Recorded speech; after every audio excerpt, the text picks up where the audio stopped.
একটি এমন মন্দির যেখানে গেলে মন নিজে থেকেই শান্ত হয়ে যায়, যেখানে বিশ্বাস করা হয় মাকে ডাকলে তিনি অবশ্যই সাড়া দেন এবং ভক্তের যে কোনো ইচ্ছাকে তিনি পূরণ করেন। হাই এভরিওয়ান, আমি Kabita and welcome back to my channel. আজকে আমি আমার পুরো পরিবারের সঙ্গে চলে গিয়েছিলাম উদয়পুর ত্রিপুরা সুন্দরী মাতাবাড়ি টেম্পেলে। এটা কোনো মন্দির নয়, আমাদের ত্রিপুরাবাসীদের জন্য এটা একটি শান্তির ঠিকানা, ভক্তি ও আস্থার প্রতীক। এই মন্দিরটি প্রায় 1501 খ্রিস্টাব্দে ত্রিপুরার মহারাজা ধন্যমাণিক্য নির্মাণ করেছিলেন। এটি ভারতের 51টি শক্তিপীঠের মধ্যে একটি পবিত্র স্থান। পাহাড়ের উপরে এই মন্দিরটি অবস্থিত, আর পাশেই রয়েছে পবিত্র কল্যাণ সাগর। যেহেতু আমি রাতের বেলা গিয়েছিলাম তাই তোমাদের এই কল্যাণ সাগরটি দেখাতে পারিনি। আমরা সন্ধ্যার সময় বেরিয়েছিলাম পুরো ফ্যামিলি মিলে, কারণ রাতের বেলা দেখতে অনেকটা বেশি সুন্দর লাগে আর ভিড়ও কম থাকে। যখন আমরা গিয়েছিলাম ছিল মানুষ কম ছিল, কিন্তু এত বেশি ছিল না। দিনের বেলা অনেক ভিড় হয় তাই শান্তি মতো দেখা যায় না।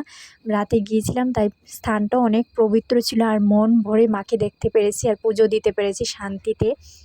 আর আরেকটা কথা আছে, এই মায়ের মন্দিরে শুধু ইচ্ছে করলেই যাওয়া যায় না, আর যখনই মার ইচ্ছে হবে তখনই তুমি এখানে যেতে পারবে। আর এটা আমি নিজেও অনুভব করেছি। আজ থেকে প্রায় 10-12 বছর আগে আমি গিয়েছিলাম ওই মন্দিরে, আর এত বছর ধরে শুধু ওয়েটই করছি, ভেবেই যাচ্ছি যে মার মন্দিরে যাব, কিন্তু এই যে মায়ের ডাক আসেনি তাই যেতে পারিনি। আজ মায়ের ডাক এসেছে তাই গেলাম পুরো ফ্যামিলি মিলে।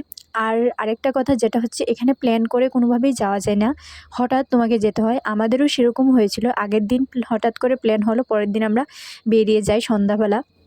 আর রাতের বেলা মায়ের মন্দিরে গিয়ে পৌঁছাই, আর খুবই শান্ত মনে, পরিবেশটা খুবই শান্ত ছিল, আর খুব ভালোভাবে মায়ের পুজো দিই, পুরোটা জায়গা ঘুরে দেখি।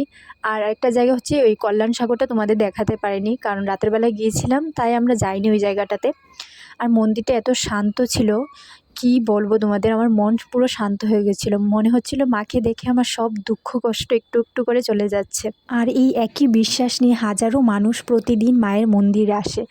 আর লোকে মনে করে যে এই মন্দিরে মানে মায়ের কাছে তুমি মন খুলে যা চাইবে মা কখনো তোমাকে ফেরায় না, সেই ইচ্ছে পূরণ করে। এটাই আমাদের ত্রিপুরাবাসী বিশ্বাস।